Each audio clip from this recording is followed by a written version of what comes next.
Now available. Paperback and Kindle Unlimited. ISIS, the main event. It's carnage inside of a steel cage when the goddess next door steps in the squared circle with the beast from the boss in this action-packed all-new ISIS series adventure. Get ISIS, the main event, paperback and Kindle Unlimited today.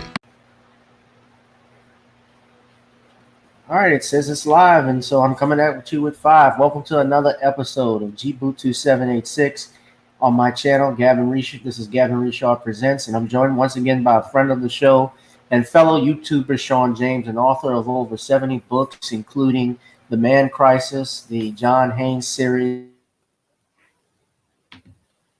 as well as the ISIS books. Is that correct, Sean? Yes, that is.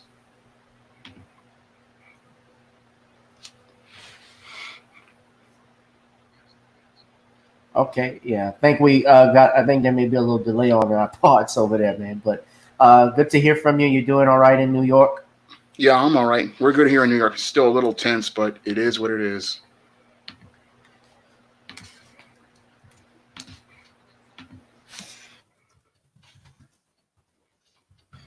Yeah, they've certain states. I know in particular in Georgia, the governor of Georgia has ordered lifted all bans on the non-essential businesses. So in Atlanta, for instance, city of Atlanta, the mayor Keisha Bottoms, she's upset over the reopening of that, and that includes reopening gyms, and reopening barbershop parlors, bowling alleys, and so forth, and even I think some department stores in the Carolinas are now going to be reopening, and I think you might have another peak of this thing. So it's very interesting that they're deciding to do that, although I think that's politically motivated with the upcoming presidential election. It could be politically motivated, but when I take a critical examination of things, a lot of these politicians they had their backs to the wall because the U.S. economy is a consumer-based economy.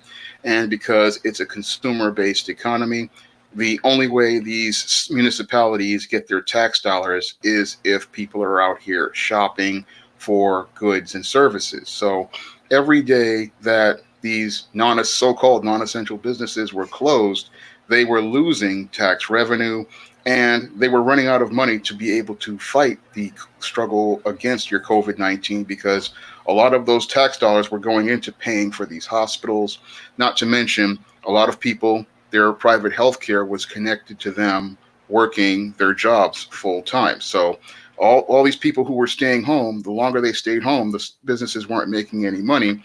So eventually we're going to reach a point where these municipalities were going to collapse and the virus was going to spread. So they had no choice, as I see it. So it was like a rock and a hard place. So it was either open the economy and try to put the funds into the economic system, or watch it collapse and then everything turn into a civil war. So it was one of those rock and hard place things. And so they really had no choice, because the COVID-19 was going to spread either which way. But if they have tax revenue coming in, they can be able to afford to pay for those healthcare services in the public and private sector.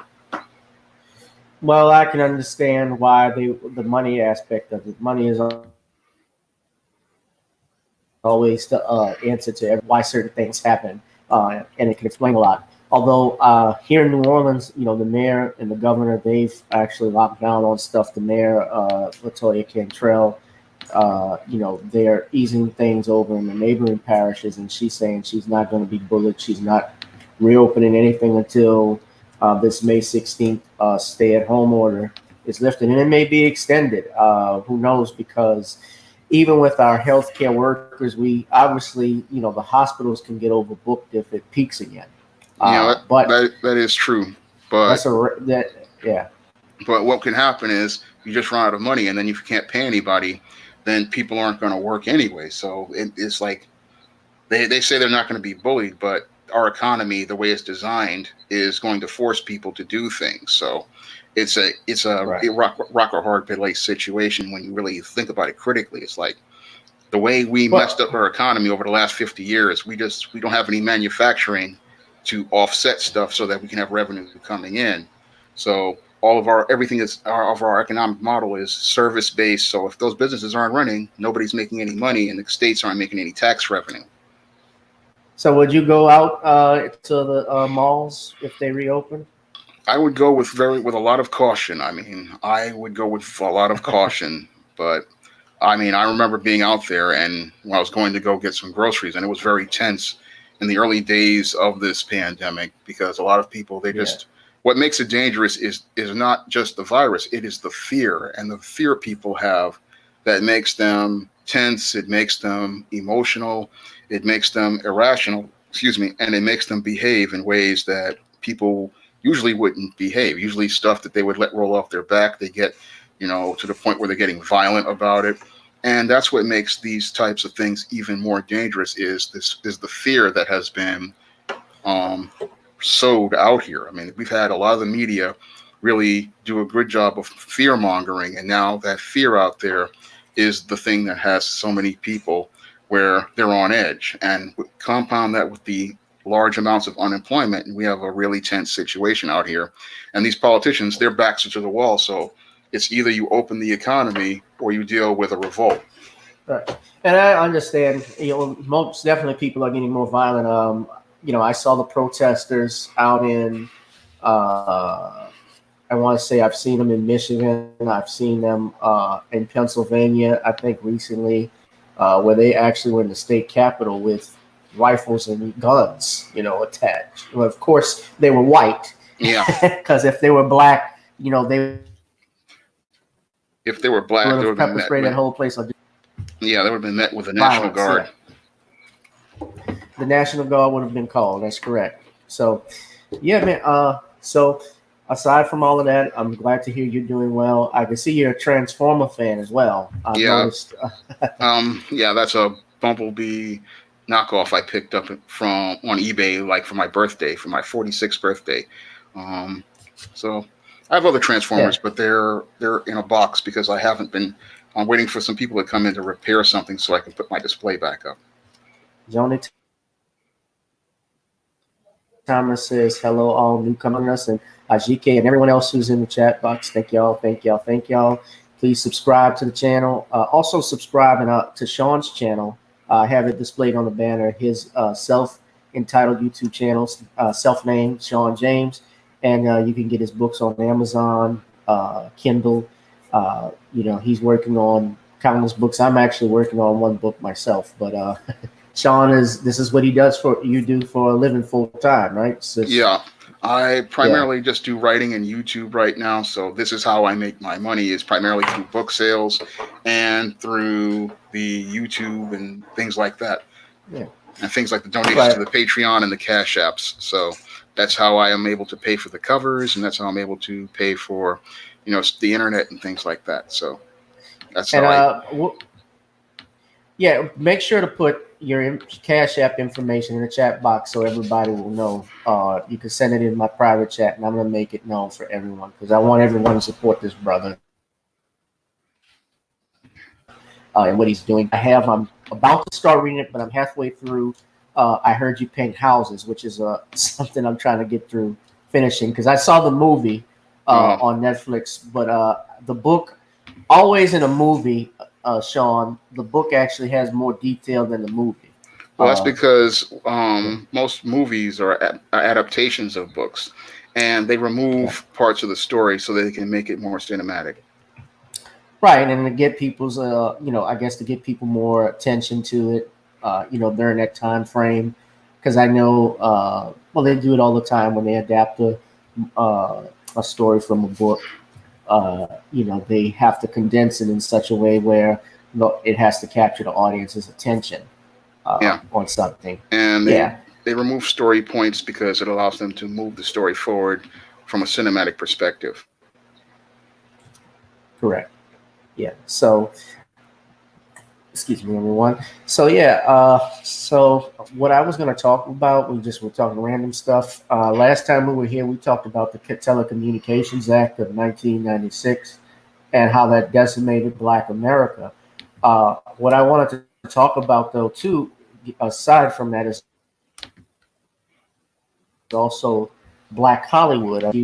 Since you're being a screenwriter, why back in the '90s, I can remember, and I was a little kid though, there was a slew of black movies such as, uh, for instance, House Party, the House Party series. There was Friday, the Friday series, Menace to Society, and of course, while those movies had, those are just some examples. While those movies may have had obviously some negative connotations in it, like House Party, I thought was just outright funny. I've noticed now in the early '90s, and all of those were made, I believe, by New Line Cinema, which was uh, trying to pull away from the Freddy Krueger movies that Freddy Krueger came out of New Line Cinema. Of course, they even call it the house that Freddy built, right? Yeah. Why? Yeah.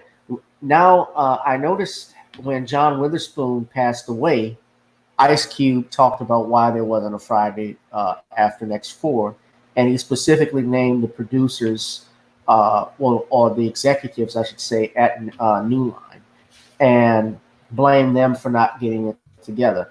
So, what I want to know, if you can get from your expertise, how Black Hollywood, how these black films help build these networks, and why we don't see too many of these shows and movies like we saw early on. Well, the reason why we don't see as many anymore is for two reasons. One is because the studios aren't desperate enough, because if you have studied film history, you know that during the late 60s and early 70s, when the Vietnam War was going on, the audience had changed. And because the audience was tired of watching musicals, epic movies, and war movies from World War II, a lot of the baby boomers didn't want to see those kind of films. So a lot of them, some of them were protesting the Vietnam War, but what they were producing, the audience wasn't interested in. And because the studios were losing money, they turned to black audiences.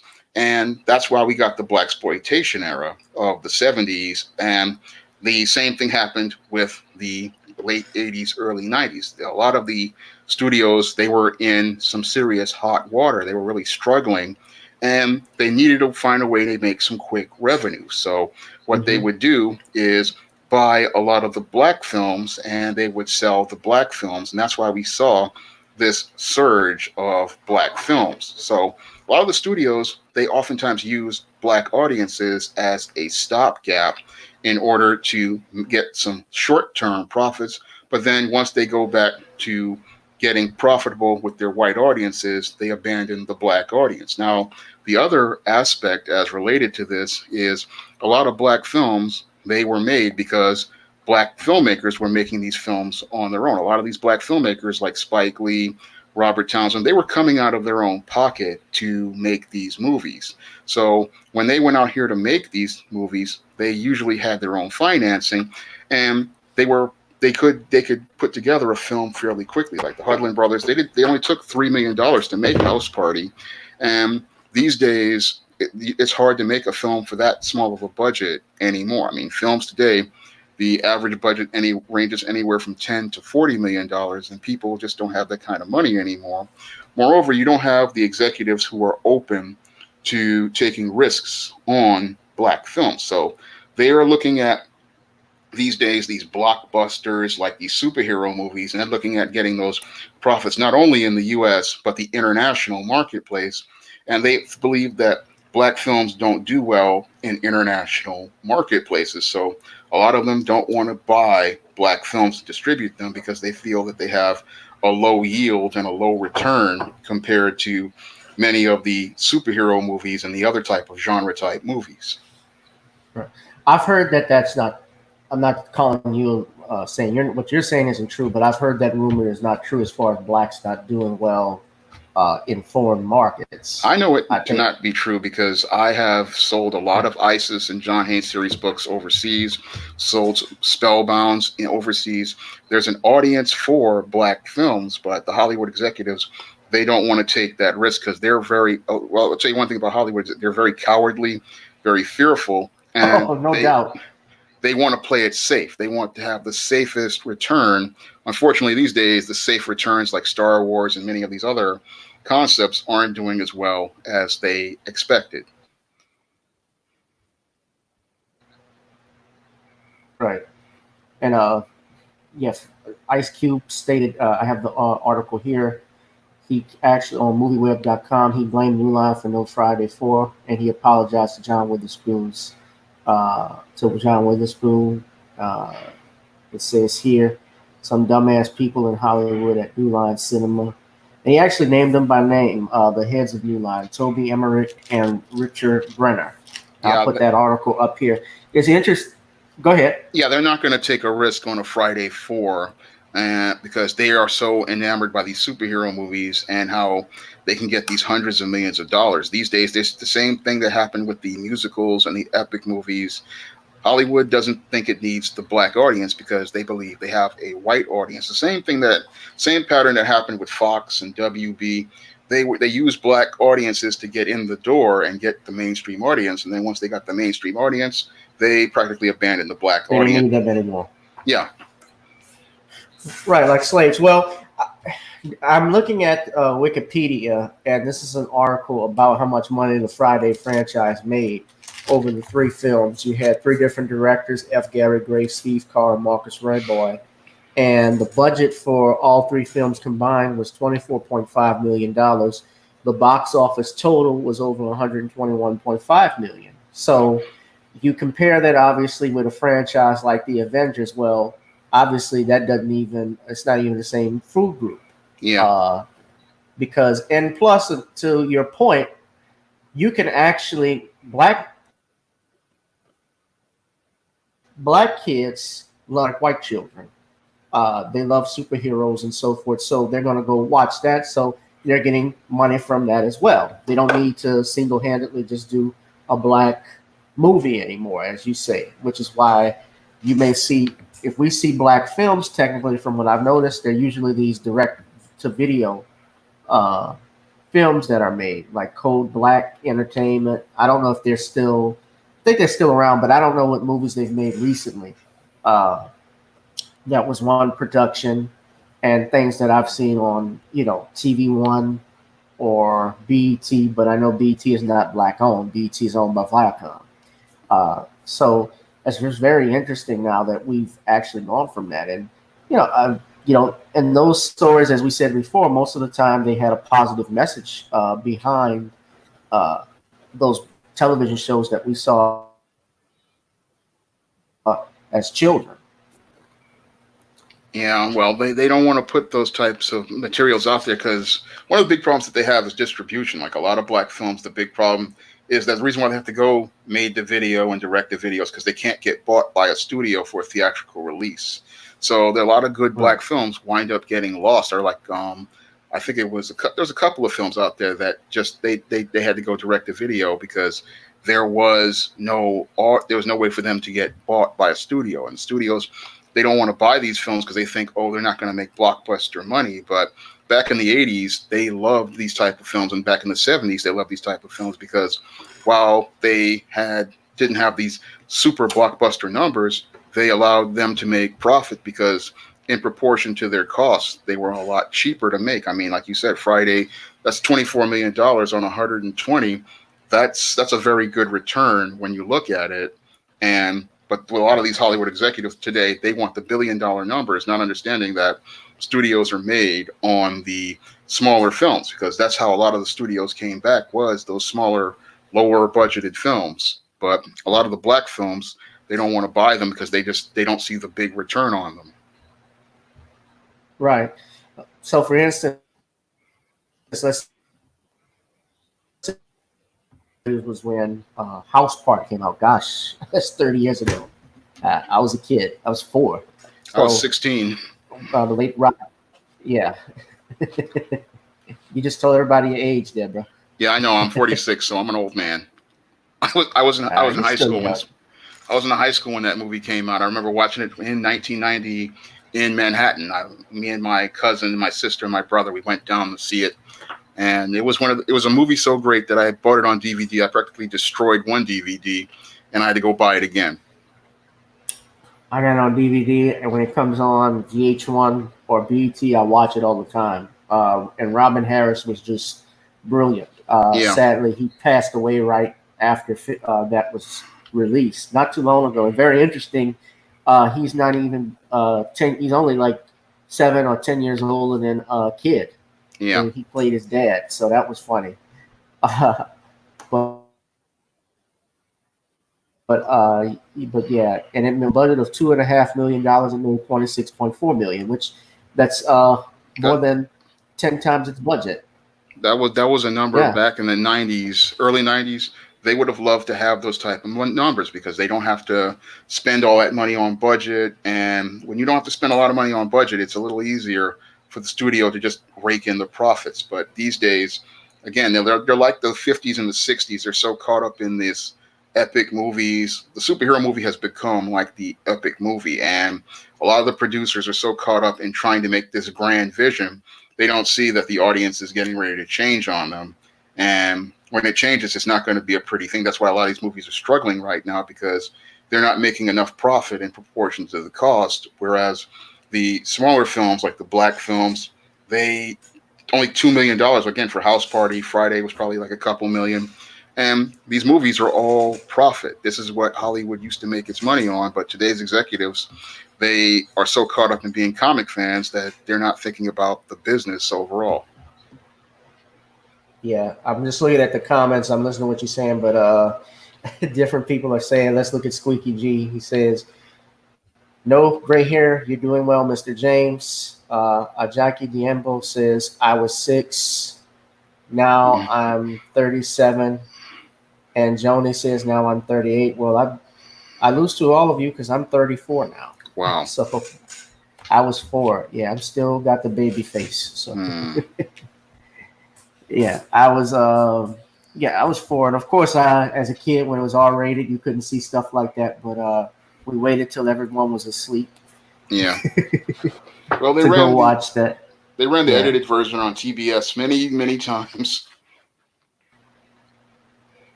because I saw it on Superstation No. once myself, and I saw it on Channel 11. Yeah, well, the first time I saw it was actually that I can remember. Showtime used to have it, and Yeah. come on, Showtime Network, and I can remember my parents, my folks, they let me watch it. I saw bits and pieces of it. So my father and my brother were in there once, and they were just laughing their ass off. And the best part, of course, is the closing credits when Robin tells Kid, "I wouldn't do that just yet." Hmm. Because your ass is mine. And it goes black, and you just hear him. You there? You think you high and yellow? I'm supposed to be like mellow? Hell Hmm. no. So, yeah, man, that's classic. And then Bernie Mac playing the brother to Robin Harris in the third sequel, the third entry in the franchise. That was even funny, and that only made $19 million. So which was obviously a far cry from what it did the first one. Let me just look at what the second one did for a second. The second film, let's see, House 91. And Kid and Play was popping back then, right? They were Yeah. actually, uh, yeah, they had the cartoon series. I remember They were at that. the height That of their made popular. 19. They were at the height of their popularity. I remember in high school. I mean, it was 89, 90. Kid and Play were at the top of their popularity. That was when their record Two Hype came out. No, Two Hype was 88, I think, and then there was another one that they did, the Fun House. But they were at the height of their Yeah. popularity. I had a couple.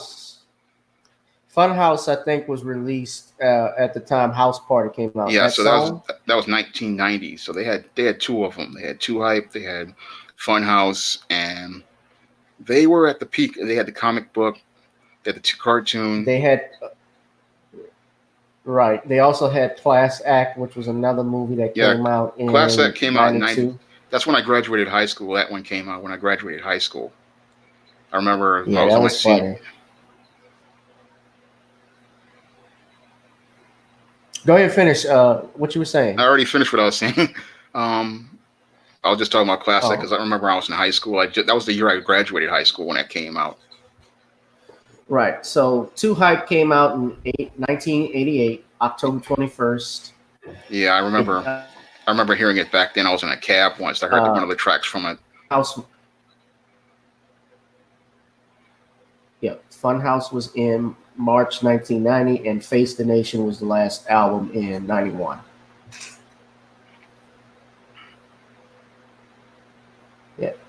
I think we get a delay. That's why I kind of talk over you and so forth. But it's not me trying to talk over you, bro. I know it's something wrong with the streaming service, so. Yeah. So if there's a delay, it's I don't want anyone to think I'm an asshole talking over my guest. So let's see. What did Ajaiki say? Oh yeah, I saw it on there. My mom let me watch bits and pieces of it. 1 and 2 of my favorites. You had Class Act 2. Part three though is my favorite because one of my favorites because Bernie Mac and Ronaldo Ray having that scene about Jawbone. I don't know if you remember that, but Simply Marvelous, who was a comedian from Louisiana, she was on Def Comedy Jam, and she's from Baton Rouge, Louisiana. She just recently died. She played his mother, kid's fiance's mother, when they were at the dinner table, and uh,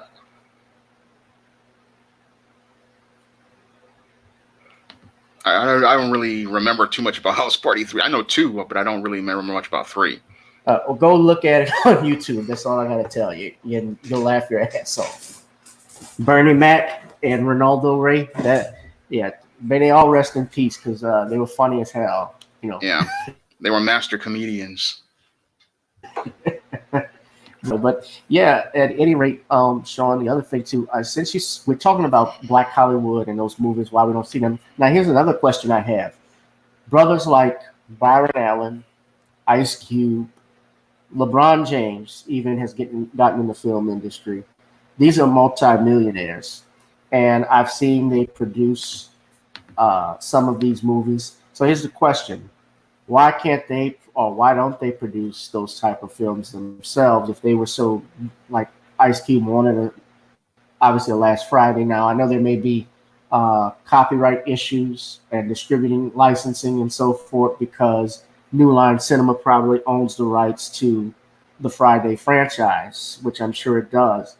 But why can't these guys put their monies together and make their own independent film companies and distribute it as such? Well, the big problem is a lot of it has to do with ego. A lot of times when you're dealing with black people, they have an issue with the ego. So you have one guy who wants his vision, another guy who wants his vision, and an example of that is like Tyler Perry. I mean, Tyler Perry has a studio, but he wants to do everything himself, and they don't want to be able to go out here and try different things because in order to have a studio, you just can't have one singular product. That's what Tyler Perry's doing right now, and it's going to be the end for him because he doesn't know how to diversify. But the big problem is you have guys like Ice Cube who likes to do a lot of stuff that's very urban and street. Then you have other guys who want to do something that's very different.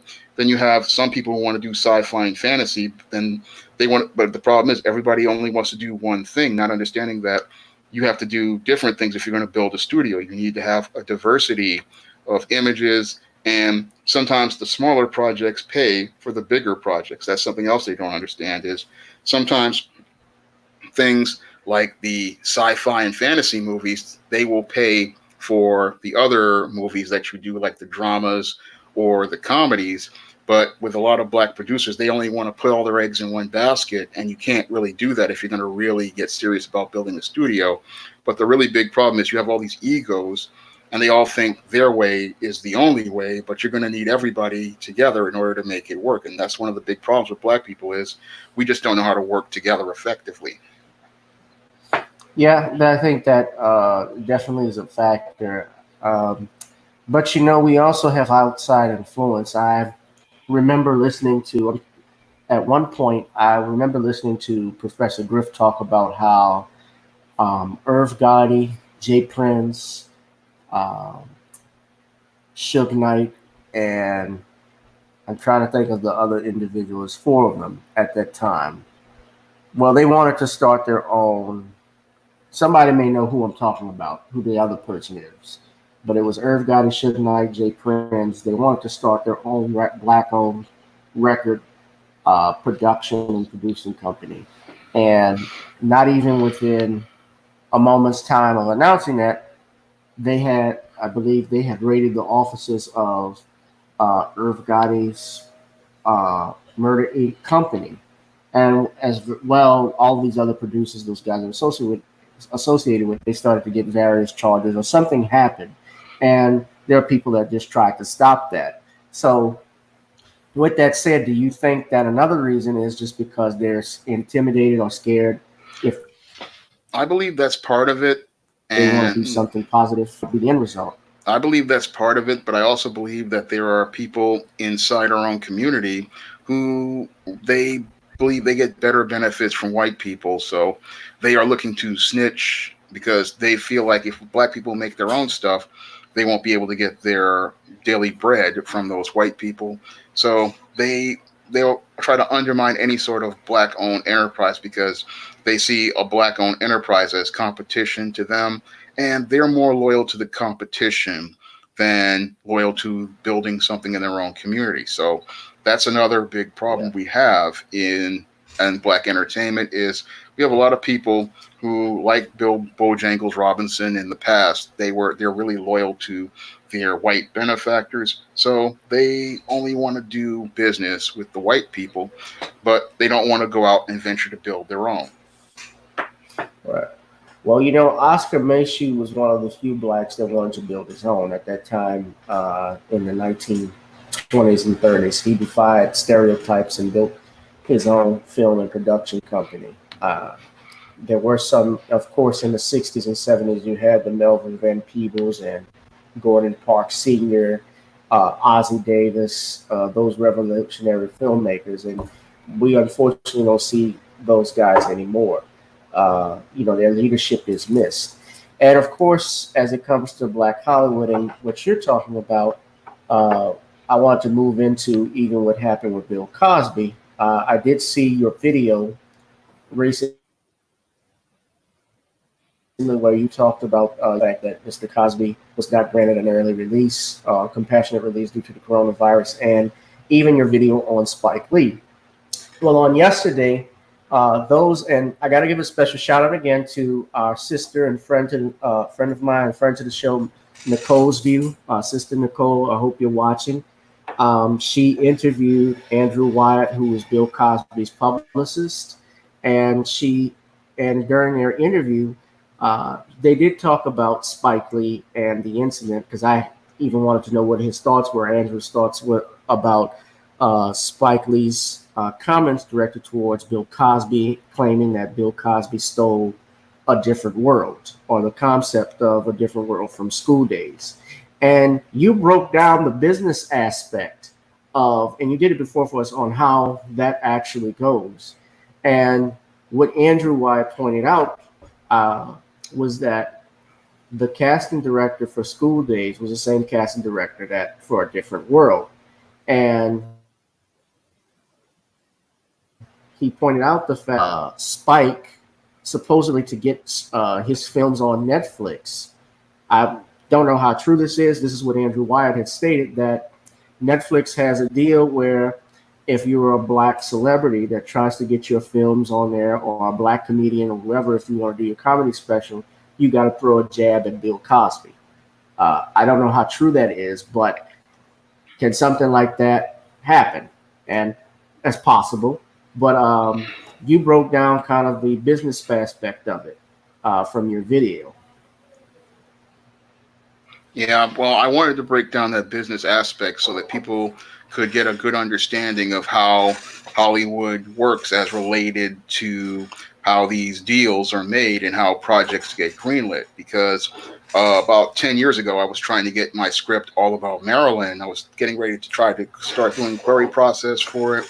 And I learned a lot about how this whole process works. And I wanted people to understand that this was just not possible for Bill Cosby to steal Spike Lee's concept, especially when you look at things like the timeline, which is one of the major things that I wanted people to really take a look at.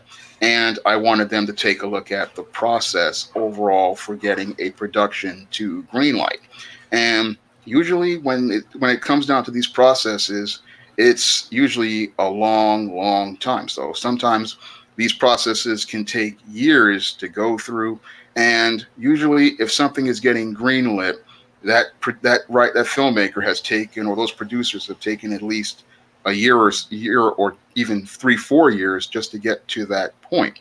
So when I look at Bill Cosby, I knew he didn't steal that concept because one, it's a completely different premise because his premise was about black kids in a historically black college, and Spike's was about the whole light skin, dark skin issue in a historically black college. So it's two different premises. And again, these Hollywood producers, they're going to make sure that that concept is yours and yours only because they don't want to get sued. Now, if Spike had an issue, he would have sued Bill Cosby back then.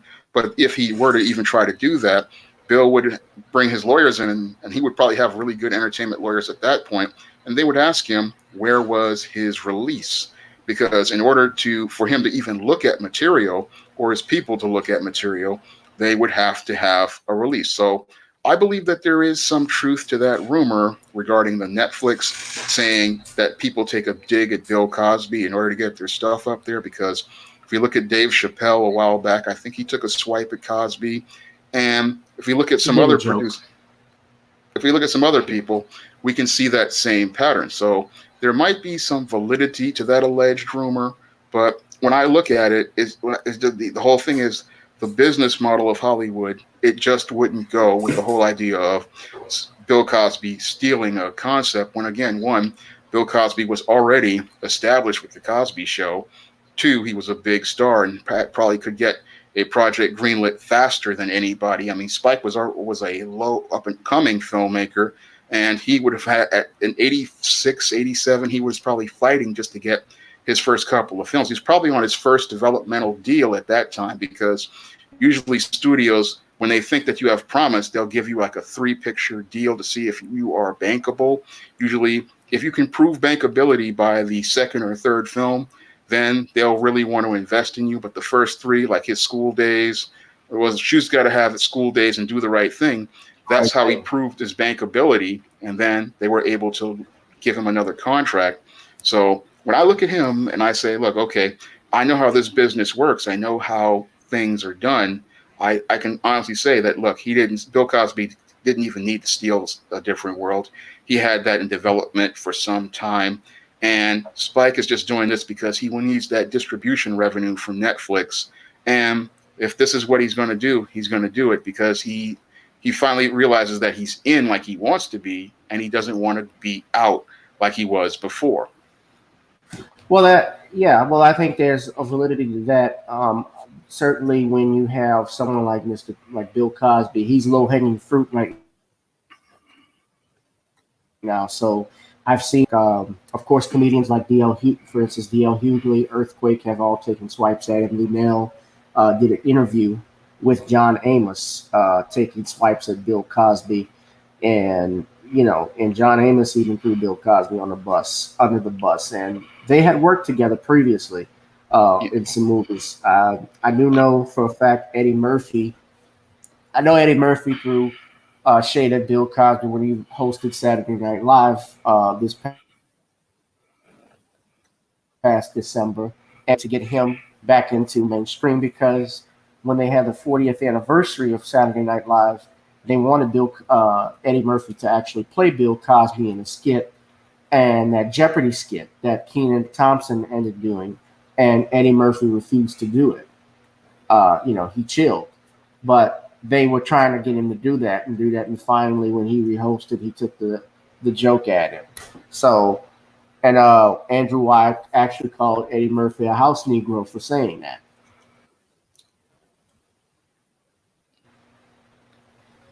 Well, a lot of these stars, they're looking to try to keep their daily bread because they get their daily bread from white Hollywood. So they don't want to upset those executives who control their contracts and control the way they make money. And a lot of these people, they're getting older, and they know that their opportunities to start over again are very low. So that's why they're taking shots at Cosby. Now, I see them as sellouts, but this is their fear. Their fear is that if they don't go along with the program, they are going to pay in a worse way. A lot of these guys fear that if they don't go along with this program, they're going to lose. So, but the whole thing is money. Black people see them as losers because we see them as completely sold out. Yeah. Well, certainly, like I said again, Bill Cosby is low hanging fruit, just like Yeah. Michael Jackson to a degree is low hanging fruit. R. Kelly is certainly low hanging fruit. Well, no, not certainly. He is the fruit on the ground right now. Um, on that weak branch. So he actually, what I find interesting too, since we're talking about prison release, there was a New York mobster, and I have the article here that I want to share with you. There's actually a New York mobster that got early release due to the coronavirus pandemic. This guy was actually a capo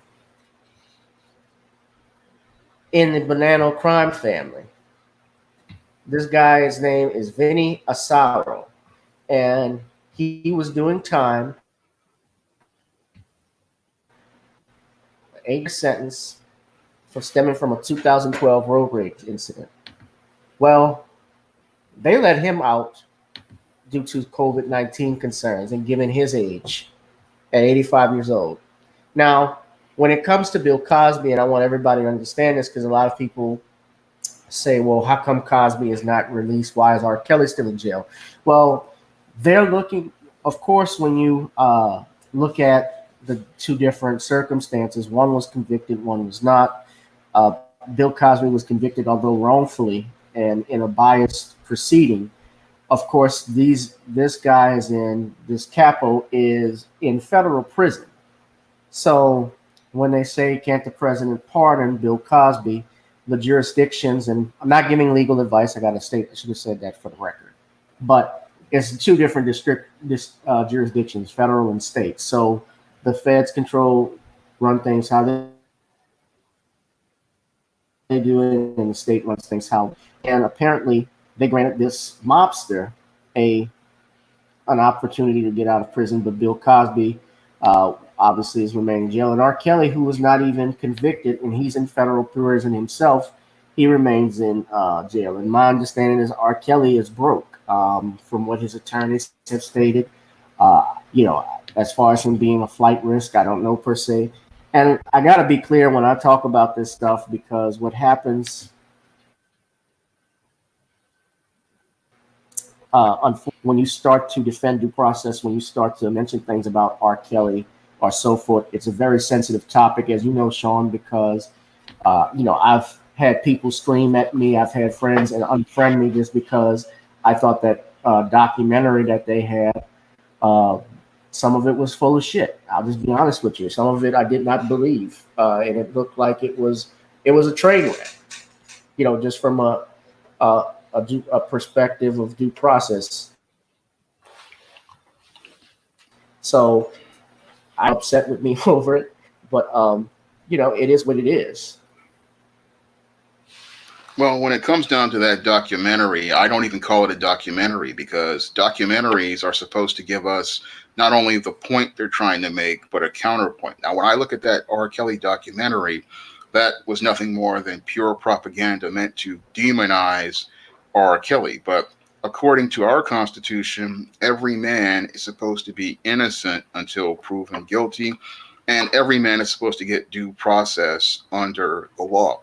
And according to our Constitution, R. Kelly is supposed to be able to get that due process, but thanks to the Me Too movement and the Bill Cosby verdict changing our standard to trust and believe, we have a problem where people cannot get due process under the law. Now, Brett Kavanaugh made that same statement in his testimony against Christine Blasey Ford. He was disgusted at the way due process has been mishandled. And when I look at this whole pandemic, we clearly see, again, another double standard as related to the law because, again, you're talking about this member of organized crime who was allowed out of prison for his being elderly and his health, but your Bill Cosby is not allowed out, which shows us a clear double standard because here we have a member of a crime family who gets a pass.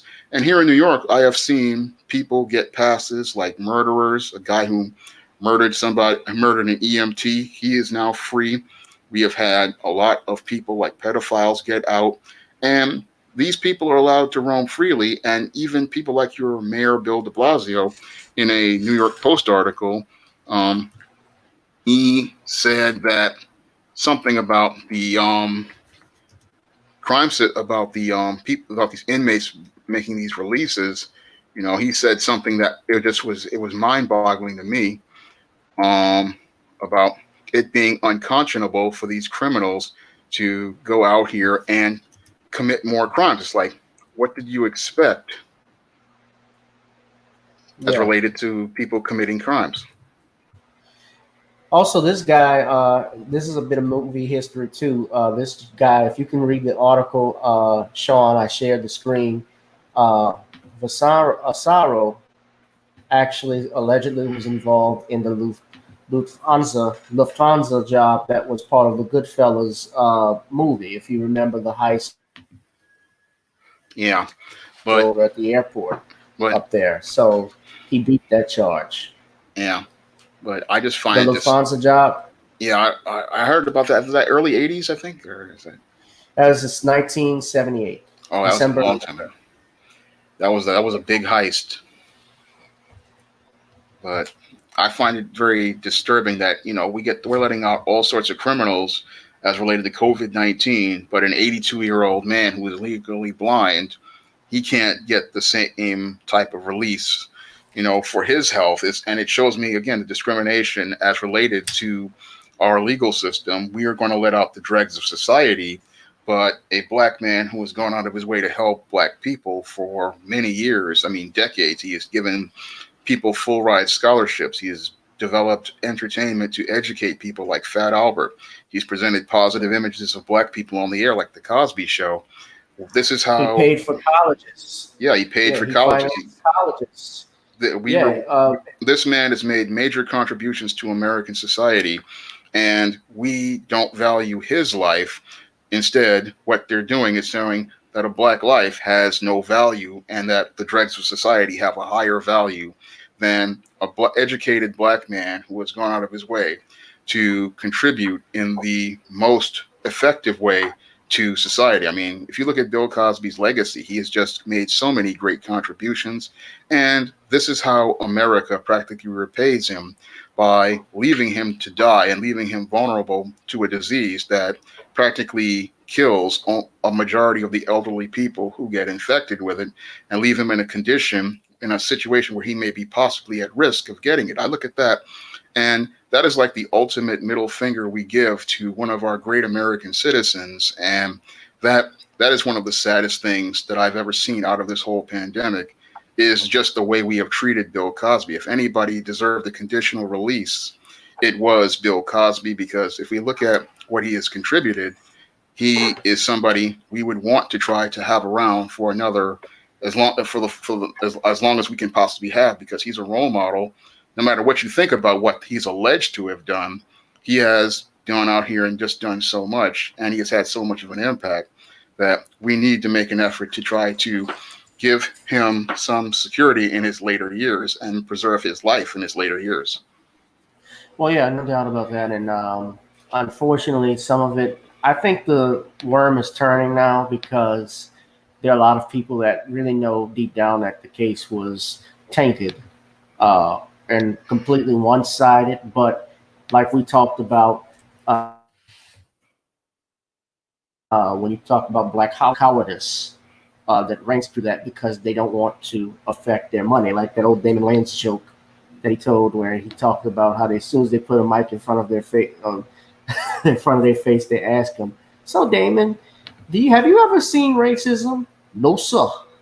you know, because he keeps thinking about that check. And I think that's unfortunate what we've seen here. And Mr. Cosby, yes, he has given hundreds of millions of dollars to HBCUs, to Spelman College, 25 million, if I'm not mistaken. And Spelman talked about they were going to give the money back or take down his scholarships. Well, from my understanding, they never gave the money back. All of the schools that took his name off and doctorates, which I can't see how you can take something that he actually got and is sitting in his house, Why don't you give the money back if you're that self-righteous? You know, Well, of course they're probably not going to do that. But you know, I read also another unfair thing about this trial too is that this judge's wife, Judge Stephen O'Neill's wife, supposedly was giving or working with these groups to get Bill Cosby scholarships taken, and was also associated with the groups that were protesting. One of the groups that was protesting out at the trial, and in fact, I interviewed Tom Mesereau about it. They made a motion to recuse, and the judge refused to recuse himself from it. So that's just part of that little thing that we've got going on over there. It was definitely one-sided. it definitely was one-sided, and from the looks of things, it was clear bias on the side of the prosecutor, clear bias on the side of the judge, clear bias on the side of the judge's wife, and this whole trial is just chock full of prosecutorial misconduct, misconduct, and if this and the whole thing is this verdict is just one that is completely egregious because it shows us a complete travesty of justice overall because Bill Cosby did not get his right to a fair trial, his right to a jury of his peers, and the whole thing was completely fixed from day one.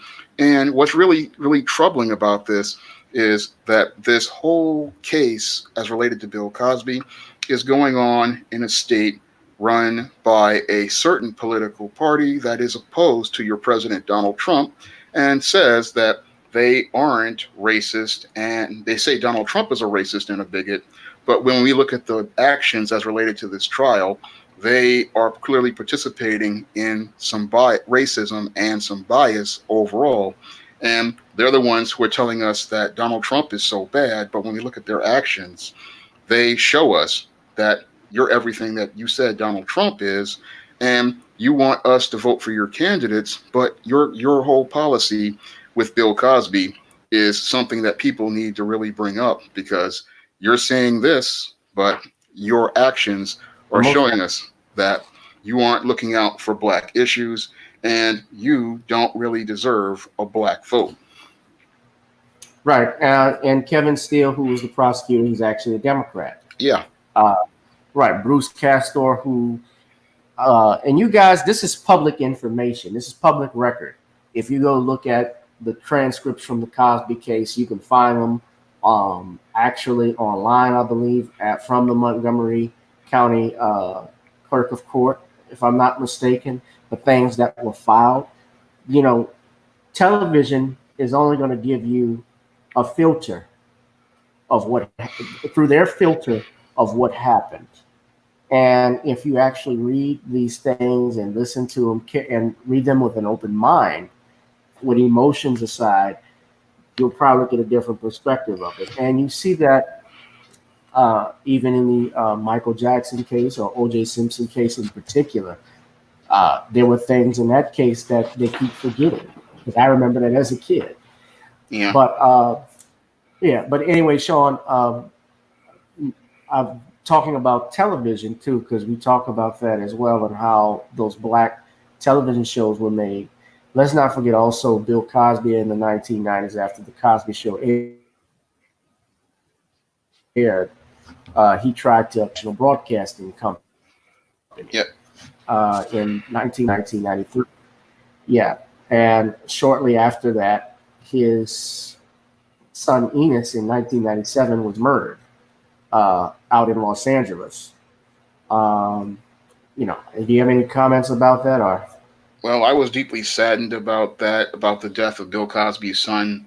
And I don't know if somebody was trying to send him a message, but when it comes down to the media, they really don't like the idea of a black man having power because if a black man has power over his image, he can control the narrative regarding that image. And again, it goes back to something I said about those who have the money can control the media, and those who control the media can control the narrative. And when Bill Cosby was going to go out here and buy NBC, he was making a power move. And that power move was to say that I have enough power to not only buy one of these major networks, I now have the power to control the black image. So they did not want this black man to have this power to control the black image. What they wanted to do was say, okay, this black man is getting too much power, so we need to do something to send him a message. And that's why I possibly believe his son sadly lost his life, because somebody probably wanted to send a message to him that you just can't have power in this arena. And then we look 3 years later, we get the telecommunications bill of 96 and the consolidation of that media, which was designed to give these rich people more and more power over the media, power over the image of people. And eventually they were taking away the power over the black image that our few black media owners had. You guys can look right there. That is the actual article from the New York Times in 1992. Be trying to buy NBC from GE. So that is my white source. Yeah. And you have to put your white sources up there because people who think you're just shouting off a conspiracy theory, that's not true. Actually, I was there, so I was there. I read those articles back then, and he was making power moves, and NBC was Right. not really in a good shape. So he knew what he was going to get, but they didn't want him to have that network because a black man having that much power, that scares a lot of those in mainstream media because they want to be able to control the black image. Correct. And I think the person, Bill, was going to buy that in association with Ed Weinberger, because Dick Gregory talked about this. Ed Weinberger was a comedy writer. He wrote jokes for Mr. Dick Gregory, Richard Pryor, and Bill Cosby. And he co-created The Cosby Show with Bill Cosby. I think he also created Mary Tyler Moore Show as well. He created Amen, which was a big popular show in the 80s. I loved watching, that was fun times, man. 227, those types of shows. And those came because of Cosby, and we don't see that anymore. But tying it in, well, let me ask you this, because I mentioned Ice Cube. I also read somewhere, I believe it was Ice Cube and LL Cool J were trying to buy a block of sports networks. Do you think it's possible for black millionaires? I know we talked about earlier about them making movies or their own film company, but do you think it's possible we could actually have a black television station that would distribute independent content as well as things from the past, or do you think it would still be the status quo that we see today? I believe we can have that type of network because in this age of new black media, I believe that we are starting to see different types of content. I believe it's possible for us to have that network. I mean, we had BET under Bob Johnson over 20 years ago. So I believe it's possible for us to have a black network again. But the whole thing is we need to have leadership who understands the value of our networks and looks to preserve our institutions, because the biggest problem with us isn't getting a network or getting a series of publications like Johnson has. It's about teaching the next generation the value of those assets and why they're important. Because the reason why we don't have a network right now and radio stations and newspapers is because one generation builds a lot of these media outlets, but the next generation doesn't see their value. For example, with John H. Johnson, he built up Johnson Publications and made it a powerhouse, but his daughter didn't understand the value of what she had and did not know how to build on her father's legacy. Same thing with Wood Johnson, I think, who owned BET. He made a great thing with the BET network, but the problem is over 20 years, he did not build on his legacy or hand his legacy off to competent people. Instead, like a lot of black people, they think that once they made their money, they want to sell it out. But if you really understand what your assets are, you understand you have to preserve that legacy for the next generation. And you have to understand why this institution is important. And you have to teach people why these institutions are important. Now, me growing up, I learned that all of these institutions are important and we have to preserve them and protect them. And the reason why we have to preserve them is because if we don't have our own media outlets and our own media companies, then we have no control over our image. And the only way we get our image is from these white sources. And when you get your information from white sources, you're going to get a distorted picture, you're going to get an inaccurate picture, or you're going to get a compromised picture that does not present the true story about you. Right. And just reading to what I was checking out. Dang.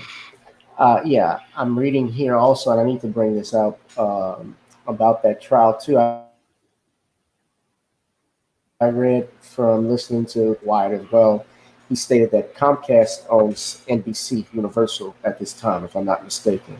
They And do. Comcast, right? Well, he stated that Comcast actually gave campaign monies to your Kevin Steele, who was running for DA and campaign basically on getting Bill Cosby. So that's very interesting to note.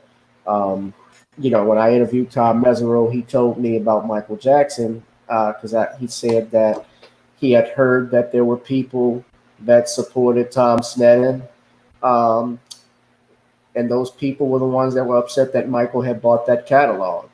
I don't know if it was Sony that. I have no evidence that Sony ever gave contributions to Tom Sneddon or anything of that nature, but I think that's hell of interesting.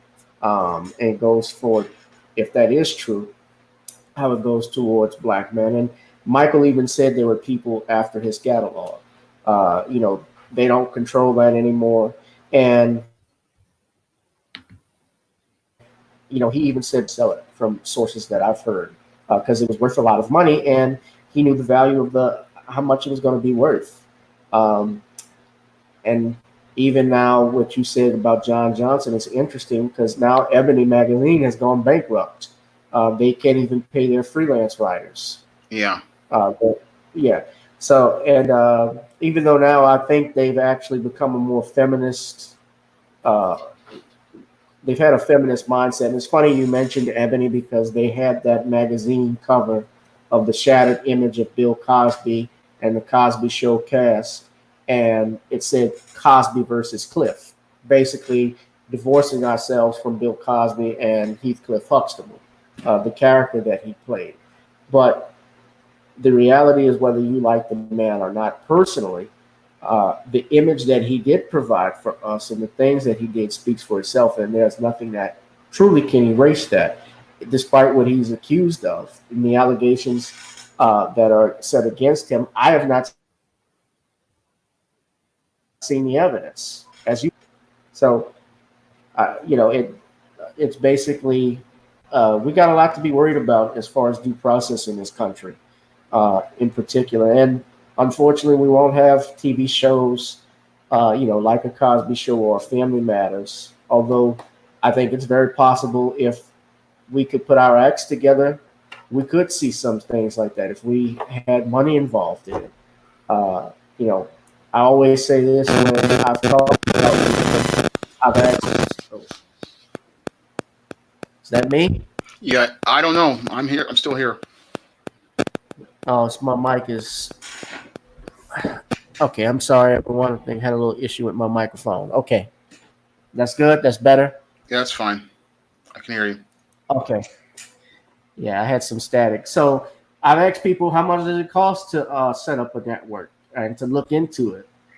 Um, of course, it depends on what you're trying to do and what you're looking for from all the research that I've had. But I would like to see a streaming service. I would like to see a new network that's different. Maybe we can look. We all should look into it. On average, do you know how much it costs, Sean, like to It, set up a television network? it would Just probably curious. cost a couple of 100 million, but I think the streaming service would cost just about the same. But the whole thing is with the streaming service, I think you could do a little bit better long term because you're going to be going and getting the younger viewers. And that's the most important audience you really want to go for is that younger audience because that younger audience is how you're going to build your network. And with the streaming services, the opportunities are there. I mean, new black media can make something with this, but the whole thing is it's about having that vision and understanding what you're going to put out there. I mean, we have the tools, we have the resources. It just takes people with that vision, like Bill Cosby and Robert Townsend had, and the Hudlin brothers many years ago, to create that type of content. Because I know there's an audience for it, but it just takes somebody to have the vision to go out there and do it. I mean, a lot of these entertainers, they have the money, but they're just afraid of alienating their paymasters. So they're afraid to do it. But I know it doesn't really take, it may take a couple of million just to make a couple of pilot episodes. You might have to put them on a YouTube channel and then do some funding that way. And then as you go on, it's just going to be a slow, long process. It's like when I started doing the ISIS series, I was hand drawing my own covers and stuff. And eventually, as you go along, you start to be able to get enough money to hire the artist. You can start to be able to do something about the editing. I mean, the first couple of products you're going to make, they're not going to be the greatest, but as you continue to progress, eventually you will get to the point where you'll make something where people will be able to watch it on the regular and go, well, that's some great stuff over there. Right. Patience is a virtue. Yeah. It's a marathon business. Entertainment is a marathon business. It's not a sprint. So most of these networks, again, they started out with shows that weren't doing that great in the beginning, but then later on they became competitors. Right. And you talk about those shows and producers. You mentioned the Hudlin brothers. I remember the Wayans brothers, the Wayans family, Keenan Ivory Wayans in particular. The stuff how he started. Being friends with Robert Townsend and also being friends with Eddie Murphy. That didn't help. That didn't hurt. Nope. But he actually, we don't see too much from him anymore. Well, he does a lot of stuff, but he winds up going direct to video. I remember I've seen a lot of Robert Townsend projects, but they don't get the press that he used to get, because a lot of the stuff he promotes is usually positive stuff, and it's stuff about families and fathers. And when you start talking about black fathers, you're not going to get anybody to buy your projects in mainstream Hollywood. Right. Well, I did see he was in Black Lightning. Yeah. I've caught up on the second season, and you and I have spoken about that. My girlfriend was saying after we talked about it, she said, you should watch Black Lightning. So that means I got to watch it. Wink, wink. No, but I've checked it out and I've seen what we're talking about. Yeah. But I had, I don't know if I had anybody else. Let's see if we can open up some questions. We got a few people here in the chat. Did anyone have any questions for Sean? Sean, why don't you talk about a couple of your books? You want to plug in something before we get out of here? Well, I don't know what to talk about. I mean, I could plug in a book if you wanted to. All right. The Man Crisis. Well, I have The Man Crisis, which is now available on Amazon, and that is one of my most popular nonfiction books. And The Man Crisis, it deals with a lot of the issues that lead to a lot of the problems that men are having these days. A lot of men, they are having a hard time navigating life. And I saw a lot of these men struggling and suffering in life, and I wanted to show them why they were having such a hard time. And one of the reasons why they were having such a hard time was because they did not get the male life skills and male survival skills from their fathers. And I wanted to be able to give them the reasons for the man crisis, and two, I wanted to show them some of the male life skills and survival skills they didn't get from their father. And this is one of the most popular books in the SJS Direct imprint, and it's one of the most critically acclaimed books of the SJS Direct imprint. People all over the world have picked up The Man Crisis, and this book has practically transformed a lot of people's lives. It's changed people's lives, and it has helped people, see a way towards moving towards a better life.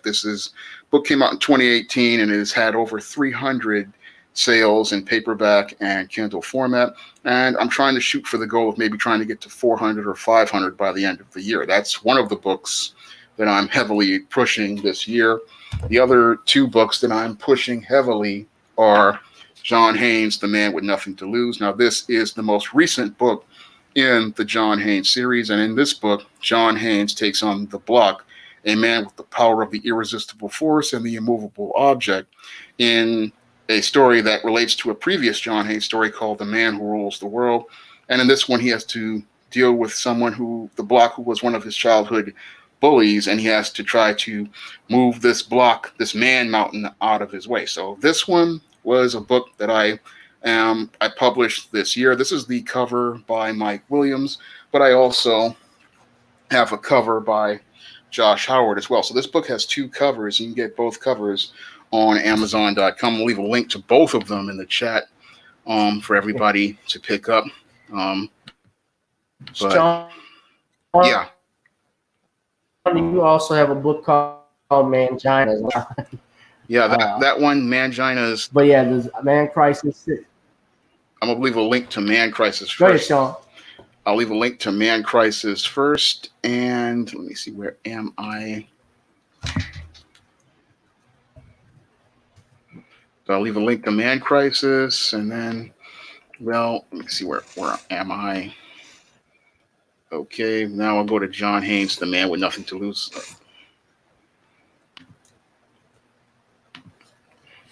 What's going on, Chris? Glad to see you here. Chris does Omega Black, which is black manga. You'll definitely enjoy that one. I usually promote his on my stream as well, but it's one of the best. I'm doing editing on that Chris one. Chris is an author. He's a writer. And Chris is an author. Yeah. All right. Well, first off, let me shout out to some people who've been here. Squeaky G, he's a long time listener and supporter on the show. What's up, man? Hope you're doing good. And welcome to all the newcomers that are on here as well. Ajake, I hope I pronounced that right. I'm sorry. Ajake, and I think we said got Joni in here. Yeah, so it's packed in here. So I'm glad that you guys are here and joined in with us. We got new comments. Let's see. Oh, Joni's got a question or statement. She says, I. Holzman may not return as Black Panther. It sounds like industry sabotage. Could that be possible? I don't know anything about that. What do you know about that, Sean? If you all right. Well, it could be or it could not be. I mean, it depends on what Chadwick says. I mean, I would have to hear what Chadwick says about things. But yeah, I look at it as I have to see what's going on, because I know that Phase 4 of MCU is filled with a lot of woke stuff and identity politics stuff. So maybe Chadwick isn't down with that aspect, or maybe they're going in a different direction. So it's hard to say until we get something confirmed about what's going on with Black Panther 2. But from what I have read and what I have heard, they were planning on going on a completely different direction with the film. And there was some rumors that they want to make Shuri the head. And if that's the case, right, that could possibly be why he left the project. Because when we look at Black Panther in the movie, he was pretty marginalized in his own film. And it's not a good opportunity for an actor. An actor wants to be able to give the strongest performance in a film. So they usually want to make sure that they can get a role that's really substantive and meaty. So if that's the case, I could see why he left, because he wasn't really allowed an opportunity to really show what he could do with that role from what we saw in the character in Captain America Civil War. I mean, Black Panther, they practically neutered him and marginalized him in a film that he was supposed to be the star of. So I can understand him wanting to leave if that was the case. Right. Sean, I don't know if you knew this, but we had some streaming issues, so I blacked out. But you were saying Chadwick, you think possibly could have had some issues with how he was phased out. Yeah, he could have had some issues as related to the way they were writing the character. He could have had some issues as related to how they were portraying the character. And this could possibly be his reasons for wanting to leave the project, because for most actors, they want to be able to play a full role. I mean, they want to be able to play a full character that gets a transformation arc. They don't want to play a character that's just in the background. Because if we look at the first Black Panther, he really was not given an opportunity to show his full range. I mean, Captain America Civil War, Black Panther was more developed than he was in his own movie. Yeah, correct. And they're saying that he's scheduled to return, and I'm seeing different articles saying that he may not come back. Chris says that they're trying to bring in Shari Shiri. Yeah, they want to bring Shuri in as the Black Panther, but if that happens, most of these comic fans would revolt, and that would be the end of the movie right there. I mean, the movie That'd be the would end of the franchise. Yeah. it would kill the movie's box office. I mean, Right.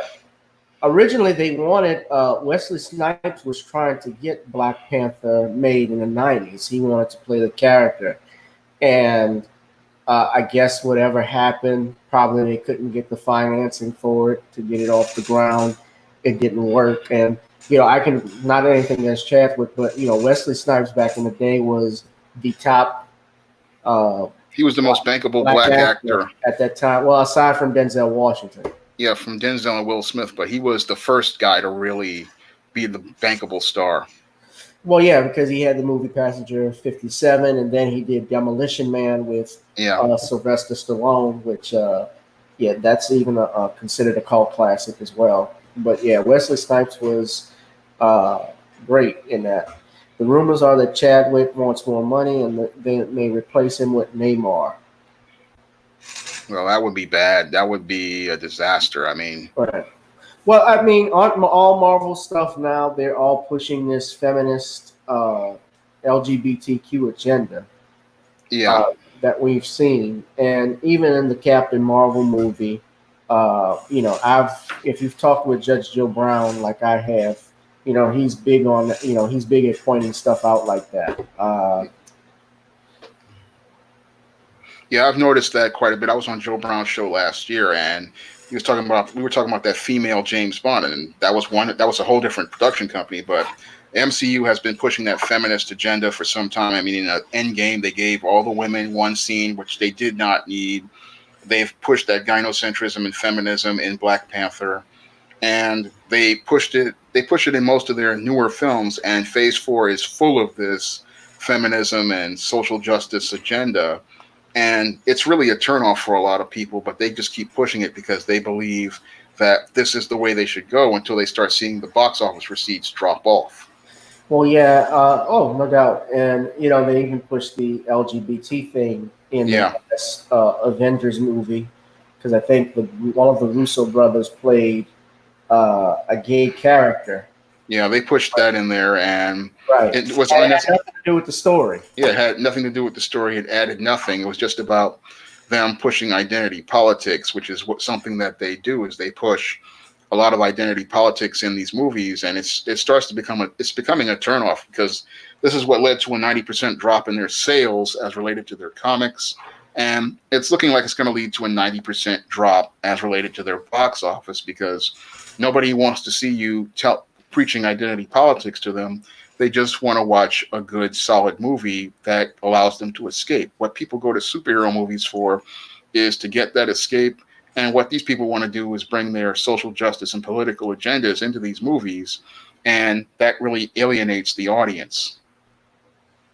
Yeah, and definitely, the next James Bond film that they were trying to do, I've seen them actually state they want to make James Bond. I think it was Pierce Brosnan who says this that he would like to see a gay James Bond or something along those lines. And James Bond is, if you know anything, the character, he is a straight heterosexual male, Yeah. Welsh male. He doesn't even fit that. What's the purpose of that? Same thing with I heard they want to do a gay Spider-Man. Well, Tom what Holland has talked about that. Well, these woke types, they want to, Yeah. they're insecure about the characters they want to create. So they want to try to project their agenda onto these characters because they don't have the courage to go out here and introduce an original concept. And the reason why they don't want to introduce an original concept with a gay character is because they know it would fail because the audience for any sort of gay character would be so small, it wouldn't be funny. I mean, they wouldn't make any money because the LGBT population is only 1% of the country. And with them only being 1% of the country, there's no way for them to make hundreds of millions of dollars at the box office on that audience. But you can't explain that to people. They just sit there and they're just like, oh, we need to make these things, but they're not going to, these types of films, but these films don't make money. I mean, a gay James Bond, that runs counter to the character. A gay Spider-Man runs counter to the character. But the thing that they should be doing is creating new original LGBT Q characters, but a lot of these people, they're too scared to go out here and make those new characters because they know that if they made these new characters, there's Nobody would not see it. there's not enough of an audience to go out and spend money like they would for a heterosexual character. Now that would offend some of these people out here when they hear this, but It's the sadly truth. the business model is there. I mean, I look at Marvel and their attempts to try to push woke characters, and many of those characters can't even get 5,000 orders or 8,000 orders. Like in the case of the Iceman comic book, it was barely getting 8,000 orders, whereas a standard X-Men book was doing a 90 to 100,000 orders. So So wait, you're talking about the Iceman, X-Man? They made him gay in the comics. yeah, they made him gay in the comics, and they gave him his own ongoing series. The book couldn't even get past 8 or 9 issues, and the orders dropped exponentially from issue to issue. By the last issue, we were down to 5,000 orders, and the book at 5,000, there are books like there are indie self-published authors get those type of numbers. I mean, some of the more seasoned independent public self-published authors can get 5,000 sales. So this book is from a major multinational corporation is doing self-publishing numbers, and these people are sitting there thinking that this is them making some inroads. It's like there's no audience for this product. Sean, I gotta ask you: did you work with Marvel? Because you said we couldn't get any. No, I was just saying that just in general, I'll just comment on. Oh, I okay. never worked with Marvel. Always wanted to work there, but never got a chance there. But I understand publishing, and I understand that, what these type of numbers are. And 5,000 is pathetic in publishing. I mean, for a small indie author, 5,000 is a good number, but 5,000 for a multinational corporation, a product coming from a multinational corporation, that's embarrassing. I mean, 5,000, that's not even a neighborhood in the Bronx. No, that is embarrassing, especially in terms of sales. So Yeah. yeah. Well, you guys get the Band Crisis on Amazon. It's Kindle edition. It's paperback. The John Haynes series. You support this brother. Support me. Please donate to the channel. You can see the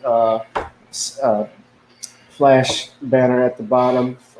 Cash App, Gavin Richard Esquire, Google Pay, gavin.grich1@gmail.com. Sean is always welcome to come back and at any time, to promote his stuff and even just to talk in general, because we need things like this. When we talk about new black media, you're not going to get this on, obviously, a BET. You're not going to get this type of talk on TV One. You have no radio stations nationally syndicated as you did back in the 60s and 70s that actually dealt with issues like this. And so please support the channel and support this movement because our future, our livelihoods depend on it as people when we can get the information out there. This is a grassroots movement that we're talking about.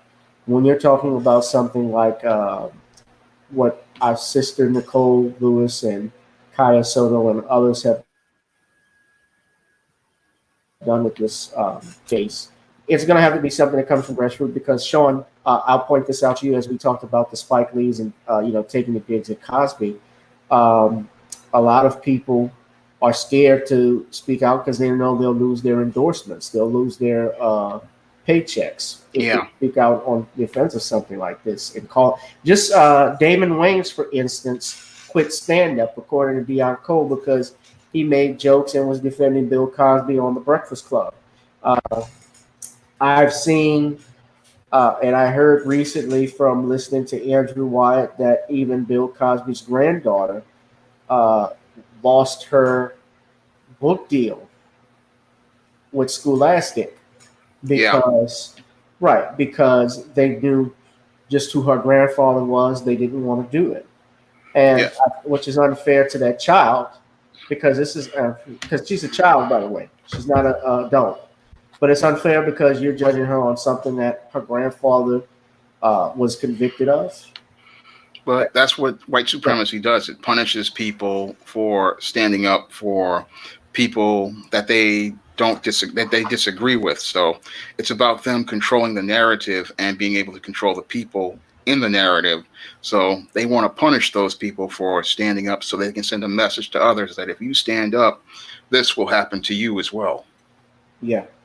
And we also need, hopefully, this can get out to Black Hollywood that you guys, you know, when you guys speak up on something, don't be afraid because the community got you. You know, back in the day, the community, when they wanted to, when the civil rights movement started, the black celebrities like the Sammy Davis Jr.'s and the Nat King Coles and your Bill Cosby's and others, Diane Carroll, Eartha Kitt, they would give monies to the movement. They would support them. They weren't, a lot of people talk about why they didn't speak out as much. Well, that was because their job was to be the financiers of that. And certainly when our people, especially black celebrities, and honestly, I've gotten to the point, Sean, where I've taken what they say with a grain of salt every time they speak. Yep. You can't take them too seriously anymore because they'll say things they have no business talking about, or I should say they're ignorant on. And that's a good way of putting it. Not all of them, but some. And, you guys just be mindful of what you listen to, what you read, and be independent, be yourselves. But I thank Sean for coming on this channel. You guys continue to support this channel. Please subscribe to gboot2786. Just subscribe to Sean's channel, Sean James. He produces content consistently. And it's always good to have him come on, Sean. You're always welcome again. All right. Thank you for having me. All right. And this has been another episode of gboot2786. Gavin Reshaw presents. Guys, I holla. Peace.